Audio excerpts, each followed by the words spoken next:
আমি বাহির গিয়ে দেখছি রে আমার নবী রওজা মুবারকের একবারে বাহিরের দিকে ওই জায়গার মধ্যে দাঁড়ায় দাঁড়ায় তিনটা পাকিস্তানি বেড়া কান্তাছে।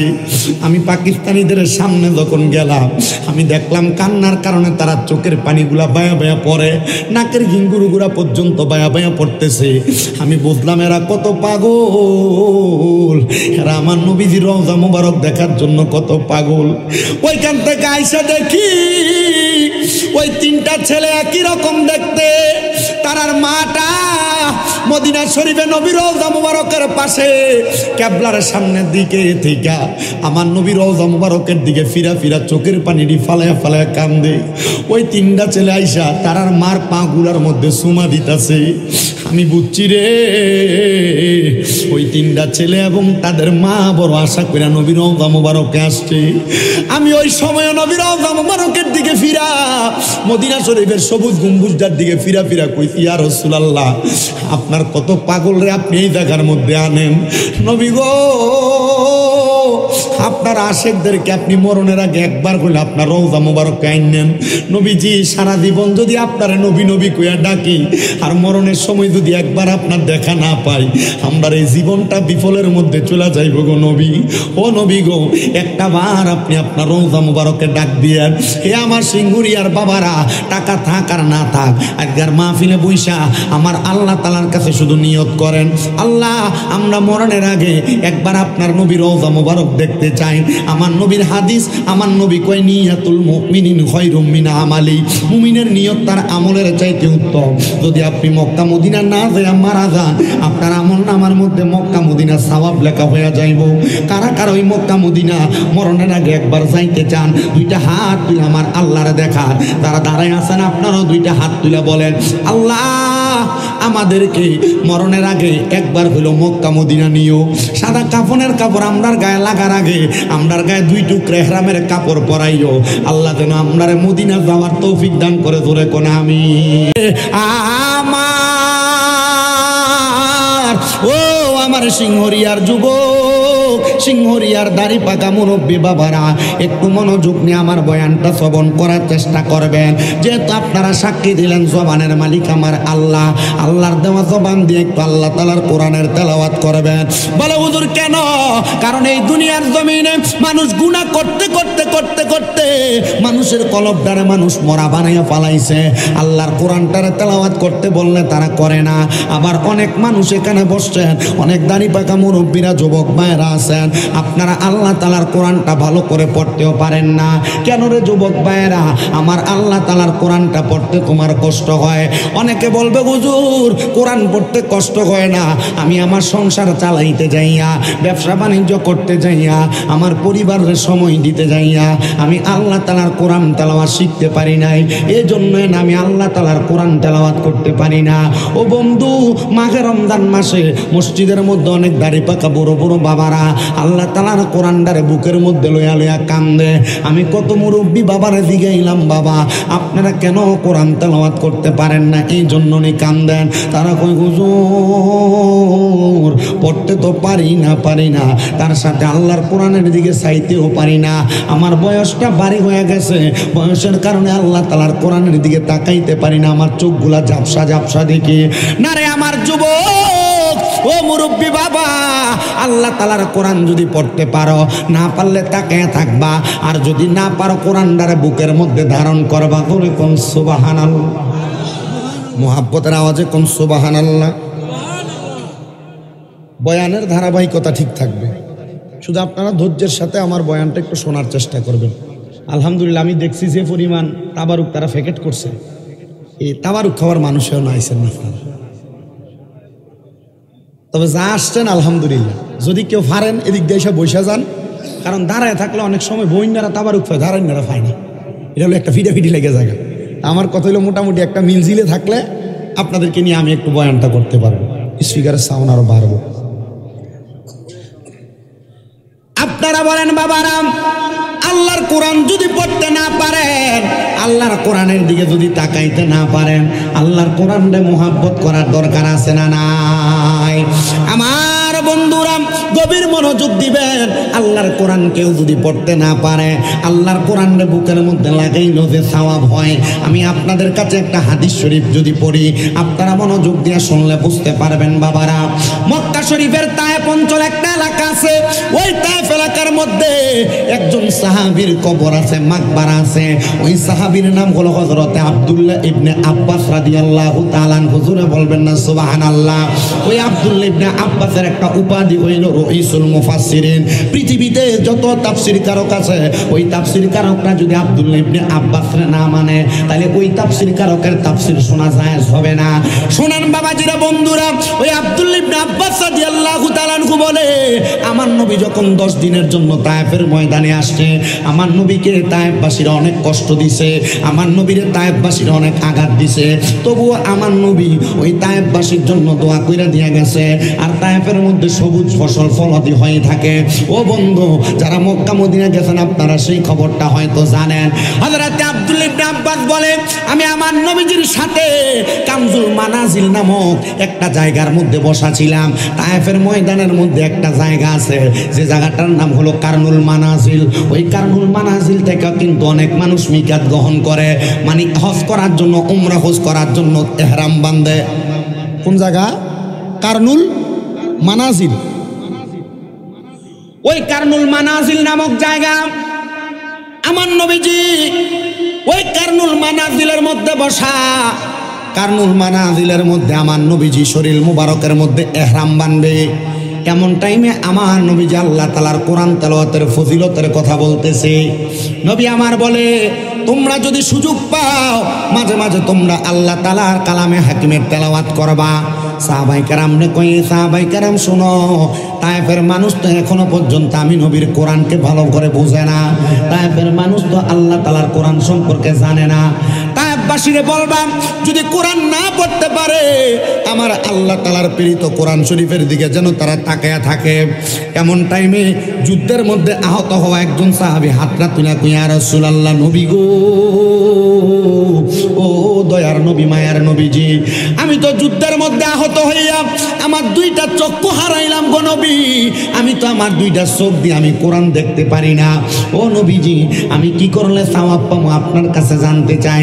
আমার নবী কই, ও সাহাবী, আল্লাহর কোরআনরে তুমি মোহাব্বত করে বুকে ধারণ করবা।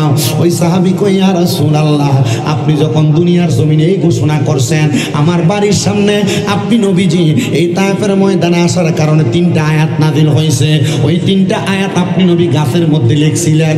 ও নবীজি, আমি মাঝে মাঝে ওই গাছটার সামনে যেয়ে চুমা খাই, ওই গাছটারে আমি জড়াইয়া ধরি। এটা অন্য কোনো কারণ না, এই কারণটা হইল আল্লাহ তাআলার কোরআনরে মোহাব্বত কইরা। ও বন্ধু, ও সিংহরিয়ার বাবা, ও আমার দাড়ি পাকা বয়স্ক বাবাজিরা, পর্দার অন্তরালের মা বোনেরা, ওই আল্লাহর কোরআন তেলাওয়াত করতে আপনারা অলসতা করবেন না। আল্লাহর কোরআনটা একটু বেশি বেশি করে তেলাওয়াত করবেন। আমার যুবক ভাইরা গো, ও পর্দার অন্তরালের মা, কোরআন তেলাওয়াত করতে সবচাইতে বেশি অলসতা আপনারা করেন। কারণ আগের যুগের যারা দাড়ি পাকা মুরব্বী বাবা আছে, এদেরকে প্রশ্ন করে দেখেন, এরা আগে ফজরের নামাজ পড়া বাড়িতে যাওয়ার সময় বিভিন্ন ঘরের মধ্য থেকে গুনগুন গুনগুন করে কোরআন তেলাওয়াতের আওয়াজ শুনতে পাইতো। কিন্তু এখন কোরআন তেলাওয়াতের আওয়াজ শোনা যায় না, মা বোনদের নাকের ডাকতে একটু বেশি শোনা যায়। ঠিক না? ঠিক আছে না? মা বোনদের নাকের আওয়াজটা একটু বেশি শোনা যায় গো মা। আমি চাই না আমার এই সিংহরিয়ার কোনো মা দোজখে যাক, আমি চাই না এই সিংহরিয়ার কোনো মা আমার জাহান্নামে যাক। এজন্য আপনাদের কাছে আবদার, আপনার ঘরের মধ্যে বরকত নাই, জামাইয়ের কামাই রুজির মধ্যে বরকত নাই, আপনার ঘর থেকে রোগ বালা মুসিবত ছাড়ে না। আরে ছাড়বো কেমনে? আপনি তো কোরআনের সাথে সম্পর্কটা ভালো করতে পারেন নাই। এখন থেকে আল্লাহ তাআলার কোরআনটা বেশি বেশি করে তেলাওয়াত করবেন। আসেন আমরা সবাই জবান খুলে আল্লাহ তাআলার কোরআনের তেলাওয়াত করি আর পড়ি। ফি শান হাবিবিহি ওয়া মাহবুবিহি ওয়া মা'শুকিহি মুখবিরাও ওয়া মুবাশশিরাও ওয়া আমিরা। ইন্নাল্লাহা ওয়া মালাইকাতাহু ইউসাল্লুনা আলান নাবিয়্যি ইয়া আইয়ুহাল্লাযী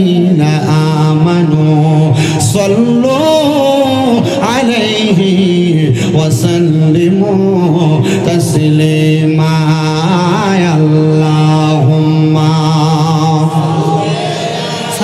ইকুড আছে না একটু কমে ডিলাটা বাড়াই দেন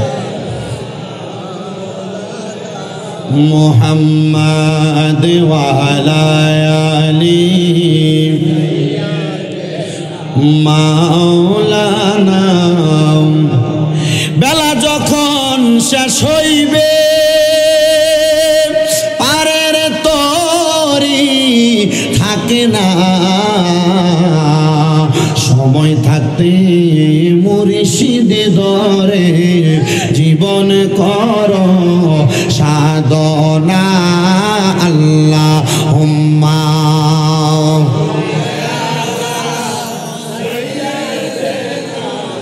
মাওলানা মুহাম্মদ ওয়া আলা আলি সাইয়্যিদিনা আপনি আল্লাহর হাবিবুল্লাহ আপনার নাহি তুলনা আপনার নূরের পরশ লেগে ইয়াসরিব হইল মদিনা আল্লাহুম্মা সাল্লি মাওলানা মুহাম্মদ ওয়া আলা আলি সাইয়্যিদিনা লা ইলাহা লা জুরস লা ইলাহা ও লা ইলাহা ইল্লাল্লাহ লা ও লা ইলাহা ইল্লাল্লাহ লা ইলাহা লা যিকর লা ইলাহা আল্লাহ হাসবি রব্বি জাল্লাল্লাহ পরের মাফি কলবি গায়রুল্লাহ হাসবি রব্বি জাল্লাল্লাহ মাফি কলবি গায়রুল্লাহ নূর মুহাম্মদ জোরসে নূর মুহাম্মদ ও লা ইলাহা ইল্লাল্লাহ লা ইলাহা লা ইলাহা হায়রে আমরার মনের বাসনা আমরা কেমনে যাব মদিনা সিংহরিয়ার মানুষ মদিনা যাইতে চাই কি চাই না আওয়াজ আসতে কইছে জবানটা খুলা কোন যাইতে চাই কি চাই না মদিনা যাইতে কইলে আমার সাথে একটা জবান খুলা তাকবীর দেন না রে তাকবীর না এটা দিয়া মদিনা যাইবেন হরিচর বাজার যাওয়ার আগে চাক্কা পাংচার হয়ে যাইব আমার বাবারা ওই মদিনা শরীফ দেখতে কত সুন্দর যারা মদিনা শরীফ গেছে তাদের কাছে একটু মদিনার বর্ণনাটা শোনার চেষ্টা করবেন বেশি দিন হয় না মাত্র 2 মাস হয় মদিনা শরীফ জিয়ারত করে আসছি আমি যখন আমার নবীজির রওজা মুবারকের মধ্যে সালাম দেই আমি আমার নবীজির রওজা মুবারকে সালাম দেওয়ার পরে বলছি ইয়া রাসূলুল্লাহ নবী গো আপনার রওজা মুবারকে সালাম দেওয়া আমার মনের মধ্যে বড় একটা খায়েশ ছিল বড় একটা আশা ছিল ও দয়ার নবী আপনার রওজায় সালাম দিছি আমার মনে আর কোনো আশা নাই গো নবী ও দয়ার নবীজি আমার মনের মধ্যে আবার একটা শেষ আশা গো নবী আপনার রওজা মুবারক দেখছি আমি মরণের আগে একবার আপনি নবীর চেহারা মুবারক দেখতে চাই আমার সিংহরিয়ার বাবা আপনারা বলেন না ওই নবীর রওজা মুবারক আর না হয় মরণের আগে ওই নবীর চেহারা মুবারক আমরা সবাই একবার দেখতে চাই কি চাই না ও বন্ধু গো ও নবীর উম্মতের দলেরা আমি আমার নবীর রওজা মুবারকের সামনে দাঁড়ায় দাঁড়ায় বলছি ইয়া রাসূলুল্লাহ আপনার রওজা মুবারক আমি দেখছি আপনি নবীরে দেখার আকাঙ্ক্ষা বললাম নবীজি 3 নাম্বার আপনি নবীর রওজা মুবারকের মধ্যে আমি শেষ একটা আবেদন কইরা দিয়া চইলা যাই আমি নবীর রওজা মুবারকের সামনে দাঁড়ায় দাঁড়ায় বলছি নবীজি সোনার বাংলাদেশে আপনার অনেক পাগলরা আছে আপনি নবীর অনেক আশেক আছে যারা আপনি নবীর রওজা মুবারক দেখার জন্য পাগল, টাকার জন্য আসতে পারে না, পয়সার জন্য আসতে পারে না। ইয়া রাসূলুল্লাহ, তাদেরকে একবার হইল মরণের আগে আপনার রওজা মুবারকের সামনে আইনেন। বন্ধুরে, ও আমার সিংহরিয়ার বাবারা, আমার নবী রওজা মুবারকের সামনে যখন এই কথাটা বইলা বাইর হইছি, আমি বাইরের গয়া দেখছি রে, আমার নবী রওজা মুবারকের একবারে বাহিরের দিকে ওই জায়গার মধ্যে দাঁড়ায় দাঁড়ায় তিনটা পাকিস্তানি বেড়া কান্তাছে। আমি পাকিস্তানিদের সামনে যখন গেলাম, আমি দেখলাম কান্নার কারণে তারা চোখের পানিগুলা বায়া বায়া পড়ে, নাকের ঘিঙ্গুরুগুলা পর্যন্ত বায়া বায়া পড়তেছে।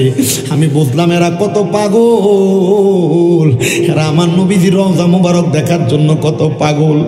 ওইখান থেকে আইসা দেখি ওই তিনটা ছেলে একই রকম দেখতে, তারার মাটা মদিনা শরীফে নবী রওজা মুবারকের পাশে কেবলার সামনের দিকে থেকে আমার নবী রওজা মুবারকের দিকে ফিরা ফিরা চোখের পানিটি ফালায়া ফালায়া কান্দে। ওই তিনটা ছেলে আইসা তারার মার পা গুলার মধ্যে সুমা দিতাছে। আমি বুঝছি রে, ওই তিনটা ছেলে এবং তাদের মা বড় আশা করে নবী রওজা মুবারকে আসছে। আমি ওই সময় নবী রওজা মুবারকের দিকে ফিরা মদিনা শরীফের সবুজ গম্বুজটার দিকে ফিরা ফিরা কইছি, ইয়া রাসূলুল্লাহ, আপনার কত পাগল রে আপনি এই জায়গার মধ্যে আনেন। নবী গো, আপনার আশেকদেরকে আপনি মরণের আগে একবার কইলে আপনার রওজা মুবারক আইনেন। নবীজি, সারা জীবন যদি আপনার নবী নবী কইয়া ডাকি আর মরণের সময় যদি একবার আপনার দেখা না পাই, আমরা এই জীবনটা বিফলের মধ্যে চলে যাইব গো নবী। ও নবী গো, একটা বার আপনি আপনার রওজা মুবারকে ডাক দিয়েন।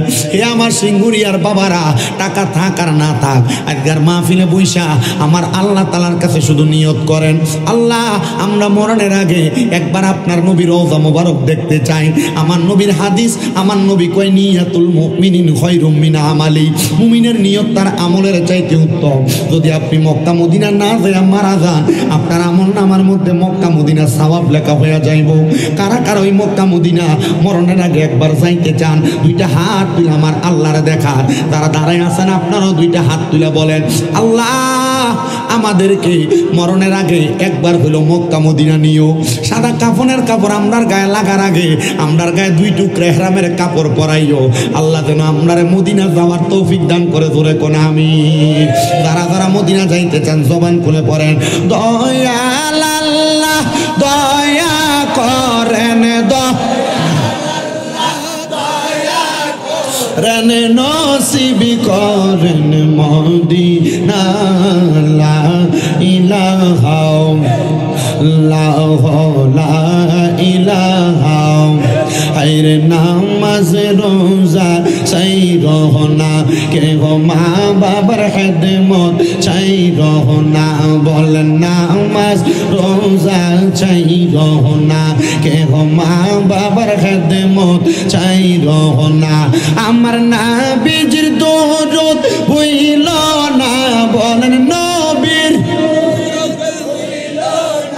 আমার নবীজি তোমায় ভুলবে না। লা ইলাহা ইল্লাল্লাহু লা ইলাহা লা ইলাহা ইল্লাল্লাহু মুহাম্মাদুর রাসূলুল্লাহ সাল্লাল্লাহু আলাইহি ওয়াসাল্লাম। জবান খুলে উচ্চ কণ্ঠে জোরে পড়েন আলহামদুলিল্লাহ। মুআজ্জিজ সদরে মুহতারাম, এই সিংহরিয়া উত্তরপাড়া জামে মসজিদ প্রাঙ্গণে এলাকার যুব সমাজের উদ্যোগের ওয়াজ ও দোয়ার মাহফিলের সম্মানিত সভাপতি জনাব হাজী আব্দুর রহিম সাহেব, মাহফিলের সম্মানিত প্রধান অতিথি জনাব হাজী আব্দুল হানিফ সাহেব, মাহফিলের সম্মানিত বিশেষ অতিথিবৃন্দ, মাহফিলে আমার পূর্বে মূল্যবান তকরির করেছেন মাওলানা মুফতি আব্দুল মান্নান জালালি সাহেব, আমন্ত্রিত সকল ওলামায়ে কেরাম সহ আমার ডাইনে বামের সামনে যারা বসে আছেন সবাই, আজকের মাহফিলে আল্লাহ তাআলা আমাদের সবাইকে আসার বসার তৌফিক দান করেছেন। উচ্চ কণ্ঠে পড়ি আলহামদুলিল্লাহ। ইকু বন্ধ করো। আপনারা বলেন, আজকের মাহফিলে আমাদেরকে আসার বসার ক্ষমতা দিয়েছেন একজন, তিনি কি? আল্লাহ। ওই আল্লাহর শুকর গুজার করে আজকের জান্নাতের বাগানে যারা বসলেন, আপনারা বলেন আমাদের সবার জীবনে গুনাহ আছে না নাই? গভীর মনোযোগ, নীরব থাকবেন। আমি আমার আলোচনা দিয়ে আপনাদেরকে কয়েকটা কথা বোঝাইতে চাইতেছি রে বাবারাম। মাহফিল কমিটি আপনাদের জন্য সুন্দর তাবারুকের ব্যবস্থা করেছে। যদি আমার কয়েকটা দাড়ি পাকা বুড়ো বুড়ো বাবারে প্রশ্ন করি, কয়েকটা যুবক ভাইরে প্রশ্ন করি, আমার যুবক ভাইরা, আমার দাড়ি পাকা বয়স্ক বাবারা, আপনারা কেন মাহফিলে আসছেন? আপনাদেরকে মাহফিলের মধ্যে তাবারুক দিবে এটার লোভ কইরা। আপনারা যুবক যারা আছেন মাহফিলে কেন আসছেন? তাবারুকের লোভ কইরা। সবাই উত্তর দিবে, হুজুর আমরা তাবারুকের লোভ কইরা মাহফিলে আসি নাই, আমি শামীম রেজা এই মাহফিলের মধ্যে আসছি, আপনারা আমারও দেখার জন্য আসেন নাই। ও বন্ধু, কেন আপনারা নবীর মাহফিলের মধ্যে আসলেন?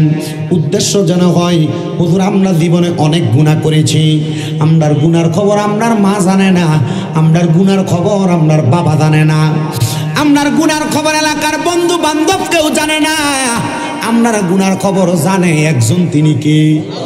ও বন্ধু গো, ওই গুনাহগুলা আমার আল্লাহ তাআলা জানে, আল্লাহ তাআলা দেখে, আল্লাহ তাআলা বুঝে। ওই গুনাহগুলা আমরার কলবের মধ্যে নিয়া এই মাহফিলের মধ্যে বসছি রে বাবা। এই যে একটা প্লেট আমার সামনে দেখতেছেন, অত্যন্ত পরিষ্কার একটা প্লেট, আমি চাইলে প্লেটটার মধ্যে করে একজনকে একটু নাস্তা প্রদান করতে পারবো, কিন্তু এই প্লেটের মধ্যে যদি সামান্য পরিমাণ ময়লা থাকে, এই ময়লাওয়ালা প্লেটটার মধ্যে করে কাউরে আমি একটু নাস্তা দিতে পারবো না। ও বন্ধু গো, ও নবীর উম্মতের দলেরা, আমরা যারা আল্লাহর বান্দা, আমরা লুকায়া লুকায়া গুনাহ করছি, গোপনে গোপনে গুনাহ করছি, আমরার গুনার খবর কেউ জানে না, জানে কিন্তু আমার আল্লাহ তাআলা। এই গুনাহগুলা কলবে থাকার কারণে আমরা নামাজ পড়লে আমরার ভালো লাগে না, রোজা রাখলে ভালো লাগে না, কোরআন তেলাওয়াত করলে ভালো লাগে না, যত কর্মকাণ্ড করে আমরার কাছে ভালো লাগে না। ও আল্লাহ, কেন ভালো লাগে না? আল্লাহ তাআলার পেয়ারা হাবিব মুহাম্মাদুর রাসূলুল্লাহ সাল্লাল্লাহু আলাইহি ওয়াসাল্লাম নবী আমার ঘোষণা করে, গুনাহ করতে করতে একটা মানুষ যখন তার কলবদারে কালো বানায় ফেলে, ওই মানুষটার কলবদার মধ্যে গুনার বাসাটা যখন বাঁধা ফেলে, তার কলবটা কালো হয়ে যায়। ওই কলবটা কালো হওয়ার কারণে তার কোনো ভালো কাজ তার কাছে আর ভালো লাগে না। মুসলমান, ও সিংহরিয়ার বাবা, কেন ভালো লাগবে না? আপনি কি আপনার এই কালা কলবটারে আপনি ভালো বানাইতে চান না? আপনার মনটা কি চায় না আপনার জীবনের গুনাহগুলো আমার আল্লাহ মাফ করে দিক? সাহাবায়ে কেরাম প্রশ্ন করি, ইয়া রাসূলুল্লাহ, নবী গো, ও দয়ার নবী, মায়ার নবীজি, আপনার কাছে জানতে চাই গো নবী, আপনি বলেন না আপনার উম্মত যে এত গুনাহ করে, আপনার উম্মতের কলবের ময়লা গুনাহগুলা কি পরিষ্কার হবে না? আমার নবী কইলি কুল্লি শাইইন সিকালা ওয়া সিকালাতিল কুলুবি যিকরিল্লাহ, প্রত্যেকটা বস্তুকে পরিষ্কার করার এক একটা যন্ত্র আর মাধ্যম আছে। ইয়া রাসূলুল্লাহ, নবী গো, ও দয়ার নবীজি, আপনার উম্মতের কলবের ময়লাগুলা পরিষ্কার করার যন্ত্রটার নাম কি? আমার নবী কয়, ওয়াসিকালাতিল কুলুবি যিকরিল্লাহ, উম্মতের কলবের ময়লাগুলা পরিষ্কার করার যন্ত্রটার নাম হলো আল্লাহ তাআলার জিকির। আমার যুবক ভাইয়েরা, মুরব্বী বাবারা, নিজের জীবনের গুনার কথা স্মরণ করে বয়ানে ঢুকার আগে আপনাদেরকে নিয়ে আমি আল্লাহ তাআলার একটু ইসমে জাতের জিকির করব। ডাইনে বামে তাকাইবেন না, আল্লাহ তাআলার জিকির করবেন, চক্ষুটা বন্ধ করে দিবেন, আর আমার আল্লাহ তাআলার মহব্বত একটু স্মরণ করবেন।